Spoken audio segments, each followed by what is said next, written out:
The CCP just gave us a real live trailer for World War III. It doesn't end well for America. Welcome to China Uncensored, I'm Chris Chappell. Let me just start off by saying YouTube is definitely not going to like this episode. In fact, lots of our episodes get hidden by YouTube's restricted mode. Check it out. Here's our channel unrestricted, and here it is on restricted mode. Notice the difference? Lots of episodes just disappear. So if you haven't already, go up to your profile picture, click on it, and go down to restricted mode. Make sure that's turned off, so YouTube will stop hiding controversial topics from you. And while you're at it, be sure to subscribe, because YouTube has a habit of unsubscribing our viewers without telling them. Or if this is all too much hassle, you could just say screw YouTube entirely and head over to our website, ChinaUncensored.tv. There you can check out every episode we post from all our shows, as well as get exclusive deep dives, live streams, and the ability to talk with me and the team. That's ChinaUncensored.tv. So, on September 3rd, the Chinese Communist Party staged a massive military parade to mark the 80th anniversary of the end of World War II. Officially, it was about celebrating victory over Japan. And unofficially, victory over Tiananmen Square, where nothing bad has ever happened. But let's be real. This was about showing the world the CCP's latest toys. But these toys are deadly. Actually, so are a lot of toys made in China. But the point is, the CCP put some of their biggest and deadliest weapons on display. Let's start with the star of the show, China's new unmanned fighter jets. These aren't your average drones. These are 6th-generation cooperative combat aircraft, fighter-sized, highly maneuverable, loaded with missiles, and designed to be controlled remotely by J-20 stealth fighters. The strategy is a simple one. One piloted J-20 flies in front, while 3 or 4 unmanned fighters swoop in from the sides or the back. It's basically the Velociraptor strategy from Jurassic Park. So yeah, if the US Air Force scrambles fighters to defend Taiwan, they might not just be facing Chinese pilots. They could be facing an AI-powered Raptor pack. Of course, what's a parade without missiles? And not just any missiles, hypersonic missiles. These things travel at least 5 times the speed of sound, which makes them much harder for missile defense systems to detect and intercept, which is the whole point. The CCP also showed off the DF-61 and DF-5C ICBMs. Those are the ones that are launched so high they go above the Earth's atmosphere and rain down on another continent. Plus, they had new anti-ship hypersonics designed to take out US aircraft carriers. That's right, China built missiles specifically designed to kill the most expensive things America owns. America used to be untouchable in the Pacific. Now, one missile launch from China could destroy a $13 billion aircraft carrier. And then there are tanks, specifically China's new Type 100 tank. Think of it as the Tesla of tanks. It's lighter than older models, has an unmanned turret, an active defense system, and even a hybrid diesel-electric engine. It'll kill you, but at least it's eco-friendly. This tank also comes with AI targeting, able to pick out a soldier hiding in a window 20 stories up.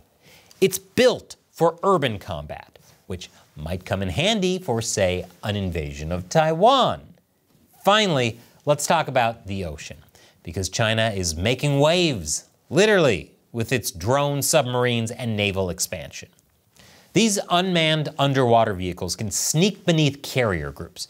Combine that with China's Navy, already the largest in the world by ship count, and you've got a country that can project power across the Pacific in ways we never imagined a decade ago. Now, I know for a long time reports have questioned whether China's military is really as effective as it looks. And being able to march in perfect unison might be visually impressive, but it doesn't necessarily translate into combat readiness, especially when the training for these parade soldiers focuses on using needles to force them into perfect poise. But still, we can't look at all of this and assume that China's just a paper tiger with all bark and no bite anymore. They have serious weapons, and some of them are more advanced than the US. And China's Victory Day parade wasn't just about weapons. It was about intimidation. Yes, nothing says we're peaceful like goose-stepping past nuclear missiles. And to make sure nobody missed the point, Xi Jinping invited his BFFs, Vladimir Putin and Kim Jong-un. It's the world's worst boy band, dictator direction.